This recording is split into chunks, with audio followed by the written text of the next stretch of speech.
ഇതിന് പൈപ്പ് നമ്മൾ കൊടുത്തില്ലാന്നുണ്ടെങ്കിലേ ഇത് പിന്നീട് ഇതാ ചിലപ്പോൾ ഒരു ചെറിയ വര വരാൻ ചാൻസ് ഉണ്ട്. അപ്പോൾ നമ്മൾ എന്ത് ചെയ്യണം, ഇങ്ങനെ ഓരോ പൈപ്പ് കൊടുത്തിടാം. സമതാക്കാം മണ്ണിൻ്റെ ഉള്ളിൽ കണക്ക് കയറ്റി വെച്ചാൽ പോരാ.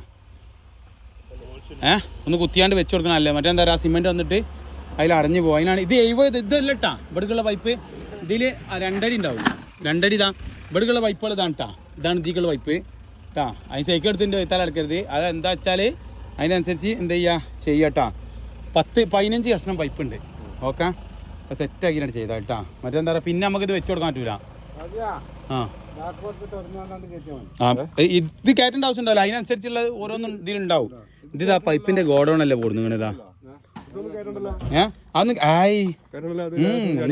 അത് ലേശം ഈ സിമെന്റ് ബാക്കിൽ വരാതിരിക്കാൻ ഒന്നാണ്ട് ഇതാക്കി കൊടുക്കുക. ആ കറക്റ്റിനാണ്ട് വെച്ച് കൊടുക്കുക. അത് മതി. ഇനി ഒരു പൊടി പുറത്തേക്ക് നിന്നാലും കുഴപ്പമില്ല. പുറത്തേക്ക് നിന്നാലും കുഴപ്പമില്ല കേട്ടാ. വെള്ളം ഉണ്ടാവില്ല, വെള്ളം അതിൽ വരില്ല. ഏറുവാണ്, വെള്ളം വരാൻ ചാൻസ് കുറവാണ്. അത് വരിക്കാണ്ട് വെച്ച് കൊടുത്താണ് കേട്ടാ. നമ്മൾ പണിയെടുക്കുമ്പോൾ പിന്നീട് ഒരു ഇത് വരരുത്. പിന്നീട് ഒരു ബുദ്ധിമുട്ട് ഒരു 50 കൊല്ലത്തിന് വരാൻ പാടിയ ഇവിടെ. 50 കൊല്ലം കഴിഞ്ഞിട്ട് മാറ്റി കെട്ടുമ്പോൾ നമുക്ക് ചിന്തിക്കാം.